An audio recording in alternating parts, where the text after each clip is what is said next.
చూడు అలెక్స్, నిన్ను పోలీసులు తీసుకెళ్లిన తర్వాత దీనికి చాలా కాల్స్ వచ్చాయి.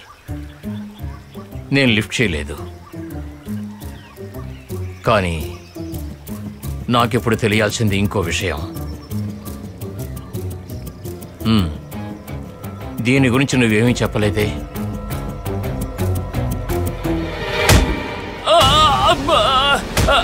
అయ్యో కాపాడండి, అమ్మా కాపాడండి, నన్ను ఎవరైనా, అమ్మా నన్ను ఎవరైనా కాపాడండి, అబ్బా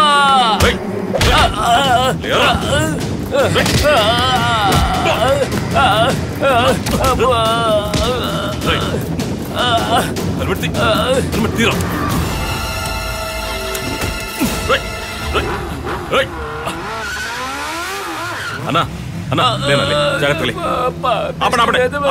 కాస్త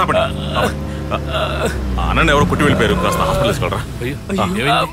ఎవరో కొట్టి వెళ్ళారు.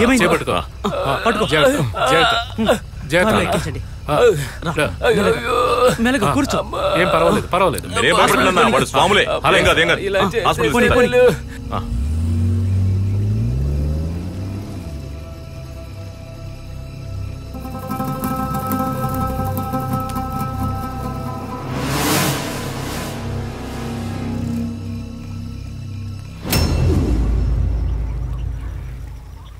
ఆ బైక్ మీద ఉన్న ఇద్దరిలో ఒకడు షైన్, నా కొడుకు.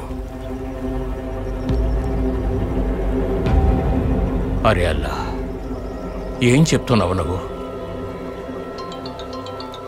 ఇలా చూడు, ఎప్పుడు ఈ నంబర్ నుంచి ఫోన్ వస్తుంది.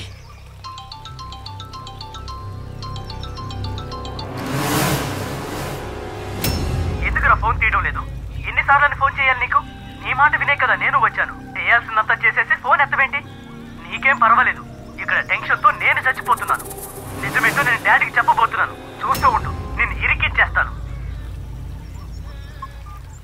ఇప్పుడు మన దగ్గరున్న ఆధారం ఇదొక్కటే. ఈ మొబైల్ మన దగ్గర ఉంది. సీసీటీవీలో రికార్డ్ అయిన దృశ్యాలను చూసి ఆ బైక్ని పోలీసులు ఎలాగో కనిపెట్టేస్తారు. ఆలోగా మనం ఈ ఫోన్ చేసిన వాడిని కనిపెట్టాలి, లేదంటే షైన్ని నేరస్తుడిగా గుర్తిస్తారు. అమ్మో, ఇలాంటివి జరగకూడదు. వాడిని ఎలాగైనా కాపాడాలి. ఇవన్నీ ఒకవేళ తన కోరిక అయి ఉండొచ్చు, నీ భార్యది. లేదంటే ఈ మొబైల్ నీ దగ్గర ఎందుకు దొరుకుతుంది? ఇంకా 10 రోజులే ఉంది. ఆలోగా షైన్ ఎక్కడున్నా సరే పట్టుకోవాలి.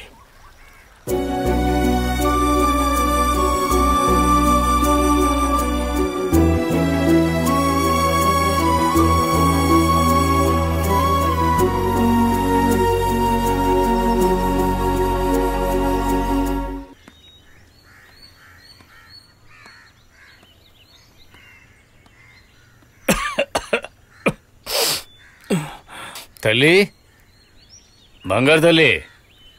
ఏంటి వర్గీస్? అమ్మాయిని తీసుకెళ్ళడానికి వచ్చాను. ఒక హంతకుడు ఇంట్లో ఉంచలేను కదా. ఎక్కడ కూడా నుయ్యి ఉంది కదా, నూతులకు తోసేయడం అతని వీక్నెస్ కదా. మరి నాకు నా కూతురు మాత్రమే మిగిలింది. అమ్మాయిని చూడాలంటే చూసి వెళ్ళిపోవచ్చు కదా. పాపా, నాన్న. ఏమా, మీ మావయ్య గురించి పూర్తిగా తెలుసుకున్నావా? పరోల్లో రాగానే సెక్యూరిటీని హత్య చేసేశాడు. వెంటనే వెళ్ళిపోతాడులే. నువ్వు ఇక్కడ ఉండడం సేఫ్ కాదు. వెంటనే మన ఇంటికి వచ్చే వెళ్ళిపోతాడు. మావయ్య ఎవరిని చంపరు. దానికి కావలసిన సాక్ష్యాధారాలు పోలీసులకు దొరికాయి. వాటన్నిటినీ కలిపి ఒక లాక్ వేసేస్తారు వాళ్ళు. తెలుసు కదా. వాడిని అరెస్ట్ చేస్తున్నప్పుడు ఇంకా ఎవరెవరిని పట్టుకుంటారో మనకు తెలియదు కదా. ప్రస్తుతం మనం సేవ్ అయిపోదాం. బట్టలు సర్దుకుని నాతో పాటు వచ్చాయి అంతే. నేను ఎక్కడికి రాను. మీకు ఆకలేస్తుంది కదా, లోపలికొచ్చి ఊరికే కూర్చోండి, నేను ఏదైనా చేసి